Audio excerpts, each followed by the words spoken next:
Railway यात्रियों की बात हो, रेलवे संबंधित बात हो, खिलाड़ियों की बात हो, किसी की भी बात हो, बुजुर्गों की, दलित बैकवर्ड हो, हर की आवाज में हौसले सही विधायक आपके ऐसा लगा कि कोई प्लांटेड सी बात कर रहे हो आप भाई। ये तो खबर नहीं, आज मैंने पहली बार सुनी है। कहीं ना कहीं अरविंद शर्मा जी कांग्रेस से करनाल से लड़ेंगे, ये खबरें कहां से चली? नहीं, ये आप सही।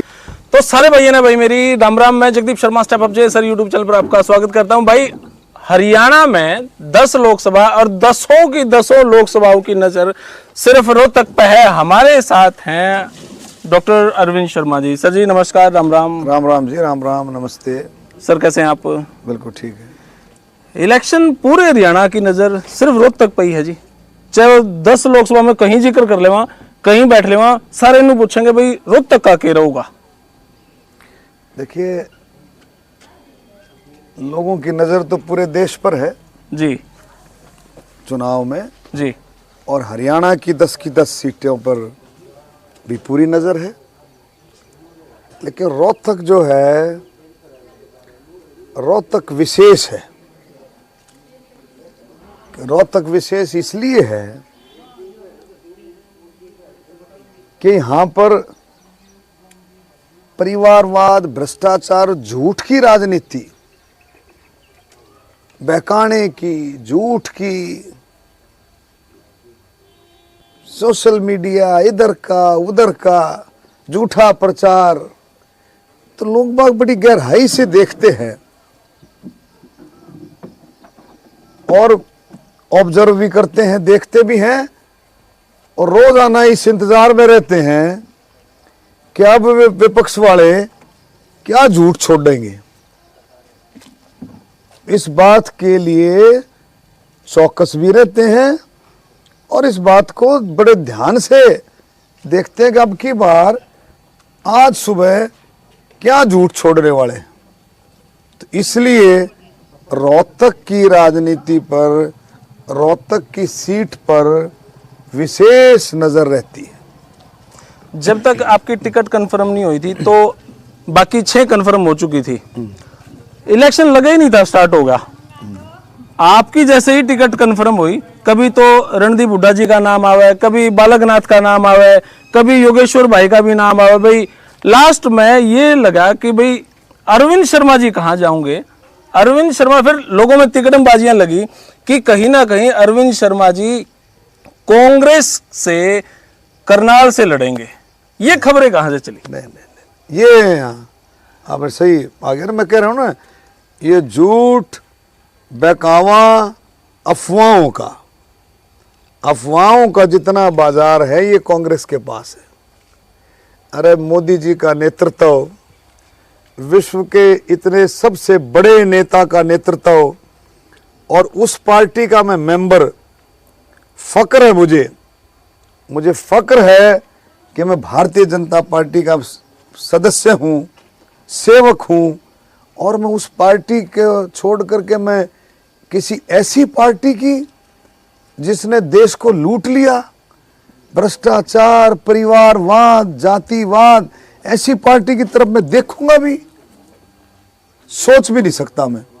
और ये अफवाहें विपक्ष ने, कांग्रेस के लोगों ने, इनके लोगों ने ये अफवाहें फैलाई और उसका जवाब मिल गया। फिर जवाब मिल गया ना। तो मतलब आपकी कोई ऐसी मुलाकात कहीं सीक्रेट रूम में, कभी कोई ऐसी मुलाकात? क्यों करूंगा, मैंने बता दिया मैंने आपको, क्यों करूंगा मैं ऐसी पार्टी का नेतृत्व, नरेंद्र मोदी जी का नेतृत्व, लोग जिसकी तरफ देखते हैं, लोग बात करना चाहते हैं, लोग सुनना चाहते हैं मोदी जी को, लोग मोदी जी को देखना चाहते हैं कि मोदी जी अब देश को कितनी आगे लेके जाएंगे। ऐसी सम्मानित पार्टी का मैं सदस्य है और मैं ऐसा सोच कभी जिंदगी में भी नहीं रख सकता। ऐसे कौन से समीकरण हैं जिसमें ये लगे कि अरविंद शर्मा जी अब की बार जीतेंगे? क्योंकि जब तक 2019 से पहले की बात करें, रोहतक लोकसभा में 3 विधानसभा पे भाजपा थी। आपके ही आते ही मनीष ग्रोवर जी हार गए, नरेश कौशिक जी हार गए, धनखड़ साहब हार गए। आरोप पे तो आप पे ही लग रहे हैं कि भाई इन्होंने ऐसी सेटिंग करी, उन तीनों को हरा दिया, कोई नेता ना पाक जावे। ये आपका खबर, ये तो ये तो आप पता नहीं कहाँ अब की बार तो सिर्फ एक क्वेश्चन से ही विधायक आपके ऐसा लगा कि भाई कोई प्लांटेड सी बात कर रहे हो आप भाई। ये तो खबर नहीं आज मैंने पहली बार सुनी है। मैंने तो कभी ऐसी खबर सुनी नहीं। धनखड़ साहब के साथ ट्यूनिंग कैसी है ना आपकी? ना बढ़िया ट्यूनिंग है मेरी, गरोड़ साहब से भी, धनखड़ साहब से भी, नरेश लेकिन जी जब से। ये तो मैंने पहली बार आपके मुंह से सुनी है। बराबर में लेके और आपने ये तो बयानबाजी की। 5 साल के बाद जो है आप ऐसी बातें कर रहे हो, ऐसी खबर तो मैंने कभी नहीं सुनी। देखो चुनाव होता है जी, चुनाव जो है, चुनाव लोग लड़ते हैं, लोग जनता लड़ती है और जनता के आशीर्वाद से ही चुनाव संभव होता है। कोई कितना भी बड़ा समाज सेवक नेता हो, वो जनता से ऊपर नहीं है। जनता फैसला करती है और कई दफ़ा जो है चुनाव में जो है उकचूक हो जाती है, कोई दिक्कत नहीं है। और फिर जनता का फैसला सबको लेकिन सर्वमान्य कई होना बार चाहिए। ऐसे तो बयान आपके आए हैं ना ग्रोवर साहब के खिलाफ। नहीं, एक परिवार है यार, कमाल कर दिया। आप भी क्या भाई हो आप? 2 भाई हैं जी। 2 भाइयों में झगड़ा हो जाता है, प्यार प्रेम हो जाता है, मनमुटाव हो जाता है, 100 बातें, एक परिवार में 100 बातें चलती हैं। परिवार की बातों में आप क्यों उलझ रहे हो? क्योंकि 2019 जब आपकी कैंपेनिंग चल रही थी तो मनीष ग्रोवर जी एक बात क्या करते हैं, हम अरविंद शर्मा जी के साथ हैं। आजकल वो यूं कहते हैं हम कमल के साथ हैं। अरविंद शर्मा जी तो मैं भी कहता हूँ अरविंद शर्मा खुद ही कमल के साथ है, अरविंद शर्मा खुद ही मोदी जी के साथ है। पूरा देश नरेंद्र मोदी कमल के साथ है। पूरा देश चाहता है कि 400 कमल, 400 से भी ज़्यादा कमल जो खिले, पूरा देश कमलमयी हो, पूरा देश मोदीमयी हो। और पूरा देश इसलिए मोदीमयी हो कि मोदी जी ने देश के लिए किया है। किसान हो, खेती और मजदूर, कोई कैटेगरी हो, मोदी जी ने दबा करके, सोच करके हर कैटेगरी को ऊपर उठाने की जो है मोदी जी का संकल्प है और मोदी जी उसमें लगे हुए हैं।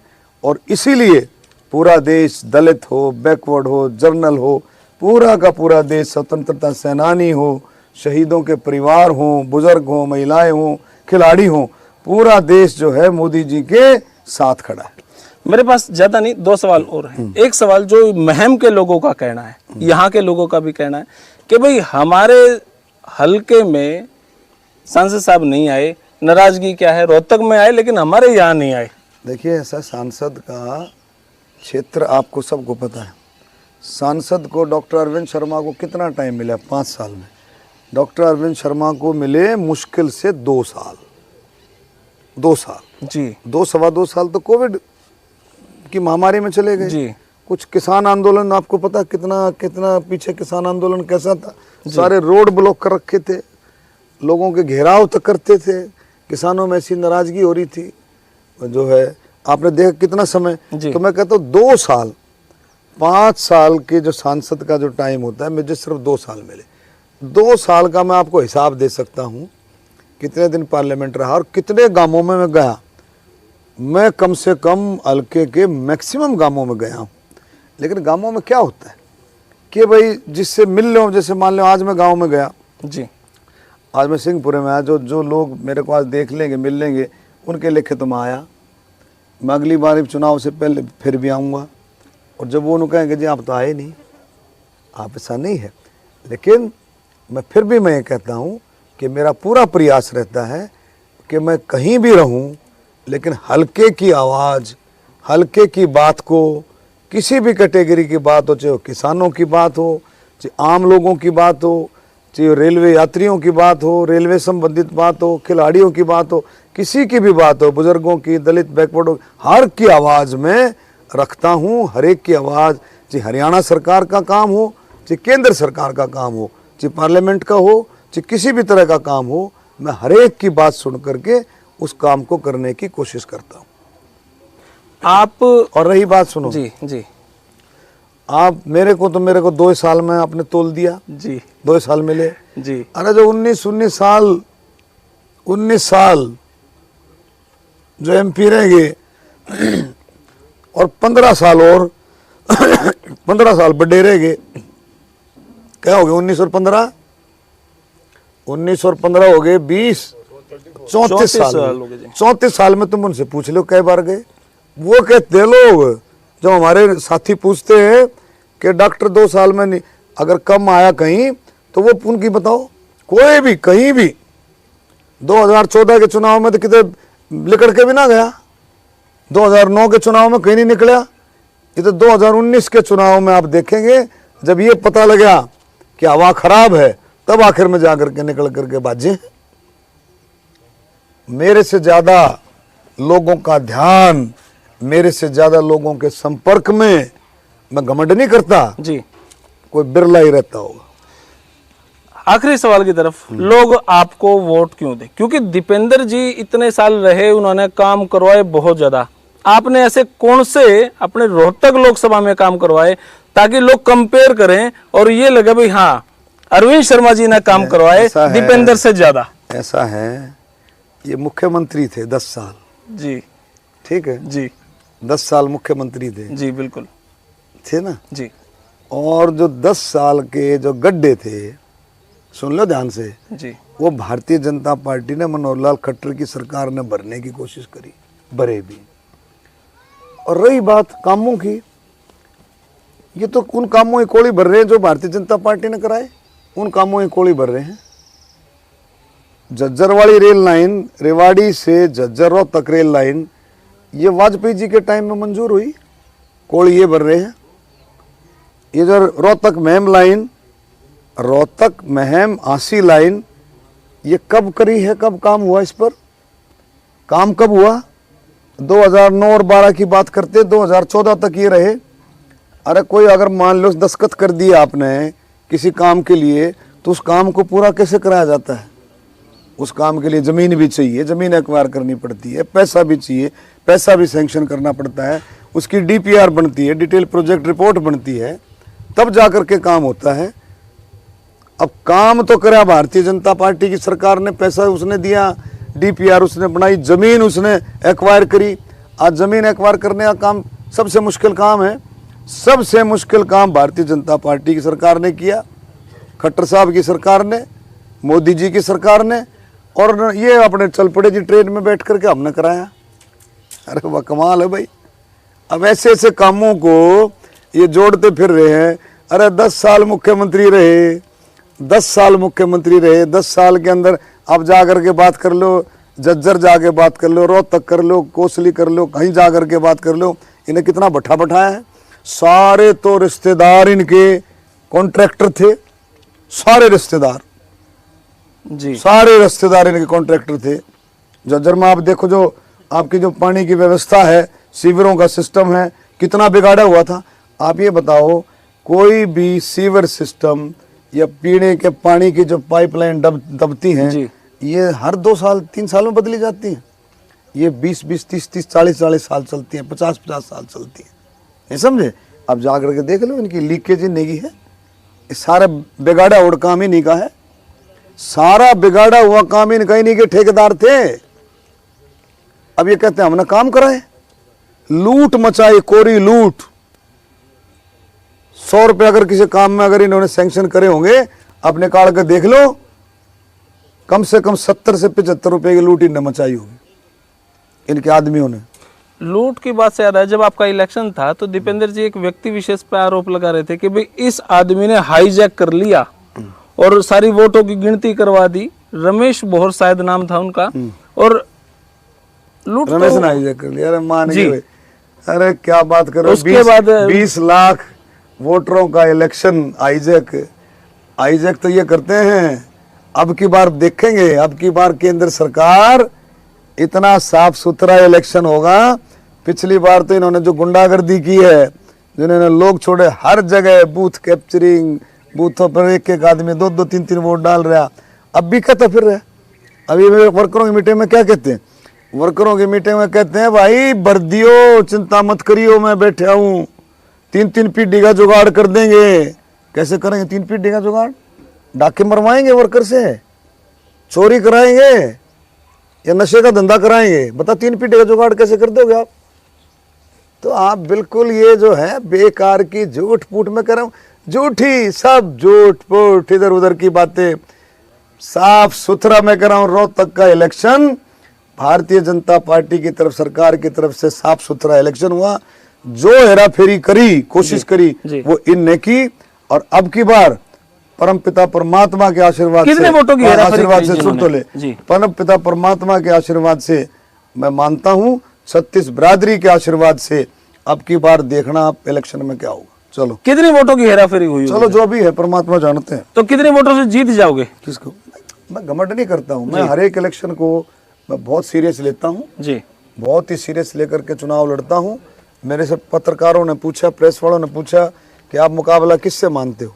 जी जितने कैंडिडेट होंगे जी भारतीय जनता पार्टी के खिलाफ, जितने कैंडिडेट होंगे सब के साथ मैं अपना मुकाबला मानता हूं। और परमात्मा से डरते हुए, कोई घमंड नहीं करता, उससे डरते हुए अपना इलेक्शन लड़ेंगे।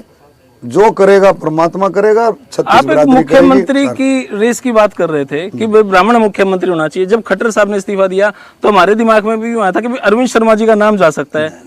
नाम चला गया नायब सैनी जी का। अपनी बात आदमी रखते हैं ना। नायब सैनी जी, मैं कह रहा हूँ सभी हम सब स्वागत करते हैं। नायब सैनी जी ऐसा मुख्यमंत्री, मनोहर लाल खट्टर जी टॉप का, मतलब मनोहर खट्टर जी का कार्यकाल रहा।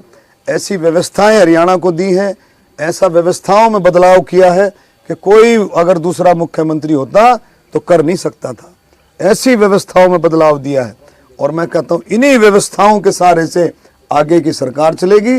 और मैं मनोहर लाल खट्टर जी का, माननीय प्रधानमंत्री मोदी जी का, अमित शाह जी का ज्यादा जिक्र कर रहे हैं, अमित शाह जी का और नड्डा जी का मैं तहे दिल से धन्यवाद करता हूं कि उन्होंने ऐसा मुख्यमंत्री, मनोहर लाल जी का भी धन्यवाद करता हूं, नायब सैनी जी के रूप में दिया, जो 36 बिरादरी का ध्यान रखते हुए हरियाणा को आगे बढ़ाएगा, बढ़ा रहे हैं। चलो बहुत बहुत शुक्रिया सर आपका, बहुत बहुत शुक्रिया। तो भाई ये इंटरव्यू आपने कैसा लगा? ऐसे सवाल कभी किसी ने आज तक पूछे हैं? तो भाई आई होप आपने इंटरव्यू बढ़िया लग गया होगा। लग गया तो भाई शेयर कर दियो और अपनी प्रतिक्रिया कमेंट बॉक्स में जरूर छोड़ दियो, क्योंकि ये पहला इंटरव्यू है, आखिरी नहीं है। अभी तो इलेक्शन शुरू हुआ है, शुरू भी नहीं हुआ है, विपक्ष के जब तक नाम नहीं आ लेते। तो भाई इस इंटरव्यू के बाद आपकी प्रतिक्रिया जानना चाहूंगा। और शुरुआत हो चुकी है इलेक्शन की, बस एक इंटरव्यू दीपेंद्र जी का भी मिल जाए और फिर अपने आगे का कार्यक्रम की शुरुआत करा। फिलहाल ये वीडियो इतनी है, आपने किसी लगी कमेंट बॉक्स में राय दे। तब तक के लिए धन्यवाद। जय हिंद, भारत माता की जय। थैंक यू भाई।